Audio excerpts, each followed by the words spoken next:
2025 টি-20 Asia কাপে দলে ফিরছে সাব্বির রহমান। বিস্তারিত থাকছে ভিডিওতে। সাব্বির রহমান 2025 বিপিএলে অনেক অসাধারণ খেলেছে এবং সবাই তো মনে করেছিল যে 2025 বিপিএলের পরে প্রথম যে বাংলাদেশের খেলা যে দলের বিপক্ষে রয়েছে সেই দলের বিপক্ষেই স্কোয়াডে থাকতে পারে সাব্বির রহমান। তবে সবাইকে ভুল স্বীকার করে 2025 বিপিএলের পরে কোনো খেলাতেই সাব্বির রহমানকে দেখা যায়নি। তবে এবার শোনা যাচ্ছে যে 2025 এশিয়া কাপে তাওহিদ হৃদয় এর পরিবর্তে দলে আসতে পারে সাব্বির রহমান।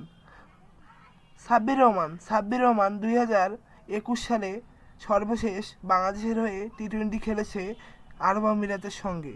তবে এবার গুঞ্জন উঠেছে যে সাব্বির রহমান দলে ফিরছে এবং 2025 এশিয়া কাপে তাওহিদ হৃদয়ের পরিবর্তে দলে থাকতে পারে